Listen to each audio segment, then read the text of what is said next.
نحمده ونصلي ونسلم على رسوله الكريم اما بعد فاعوذ بالله من الشيطان الرجيم بسم الله الرحمن الرحيم رب اشرح لي صدري ويسر لي امري واحلل عقدة من لساني يفقهوا قولي ربي زدني علما۔ میرے معزز دوستوں، بھائیوں، بزرگوں، سماعت فرمانے والی بہنوں، السلام علیکم ورحمۃ اللہ وبرکاتہ۔ ترجمہ قرآن کورس اس کو آگے بڑھاتے ہوئے آج آپ کی خدمت میں 28واں لیکچر پیش کرنے کی سعادت حاصل کروں گا۔ میرا نام ہے سید مدثر شیرازی۔ معزز دوستو، الحمدللہ ہم نے فعل مضارع معروف اور مجہول مکمل کر لیے۔ اب ضروری تھا فعل مضارع ہی کے متعلق چند قواعد آپ کے سامنے پیش کیے جائیں تاکہ فعل مضارع بنانا آپ کے لیے آسان ہو۔ اس سلسلے میں چند قاعدے آپ کے سامنے پیش کروں گا۔ پہلے میں نے آپ حضرات کے سامنے ذکر کیا تھا گزشتہ لیکچر میں علامت مضارع کا، الف، تا یا نون، حروف عطین۔ علامت مضارع شروع میں آتی ہیں۔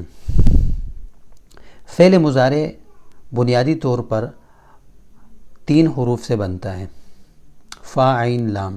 اگر آپ مثال سے دیکھیں فا، عین، لام، اس سے اگر ہم فعل مضارع بنائیں تو ایسا کریں گے، شروع میں علامت مضارع لگائیں گے۔ 2 طرح کی تبدیلی ہم کریں گے، ایک تبدیلی شروع کی اور ایک تبدیلی آخر کی۔ شروع کی تبدیلی یہ ہے کہ شروع میں علامت مضارع لگ جائے گا، اور آخر کی تبدیلی یہ ہے کہ آخر میں واحد، تثنیہ اور جمع کی علامت لگے گی۔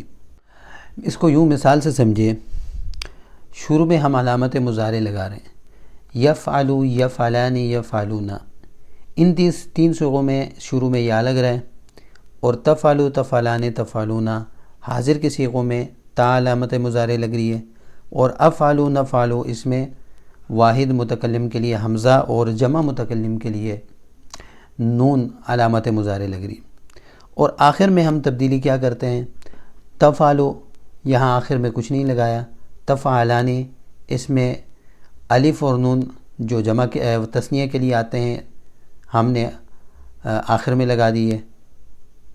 تفعلون، واو نون جمع کے لیے آتے ہیں، وہ ہم نے آخر میں لگا دیے۔ تو آخر میں جو علامتیں ہم لگا رہے ہیں، کیونکہ واحد ہی ہے اور واحد سے تثنیہ اور جمع بنتا ہے، تو تثنیہ کی علامت ہم نے لگا دی اور جمع کی علامت ہم نے لگا دی۔ اور افعلو اور نفعلو، ان 2 صیغوں کے اندر کوئی ہم نے آخر سے تبدیلی نہیں کی، بلکہ حمزہ جو ہے واحد متکلم کی طرف اشارہ کر رہا ہے، اور نفعلو یہ جمع متکلم کی طرف اشارہ کر رہا ہے۔ تو شروع میں تو ہر صیغے کے شروع میں علامت مضارع آئے گی، یعنی حروف عطین میں سے کوئی ایک حرف آئے گا، اور آخر میں جو تبدیلی ہے وہ الف نون اور واو نون، یعنی تثنیہ اور جمع صرف آئے گا۔ یہ علامت مضارع پر اور فعل مضارع بنانے پر مختصر سے قاعدے آپ کے سامنے میں نے فعل مضارع کے پیش کیے۔ اللہ تعالیٰ سے دعا ہے اللہ تعالیٰ ہم سب کو عمل کی توفیق عطا فرمائے۔ وآخر دعوانا ان الحمد للہ رب العالمین۔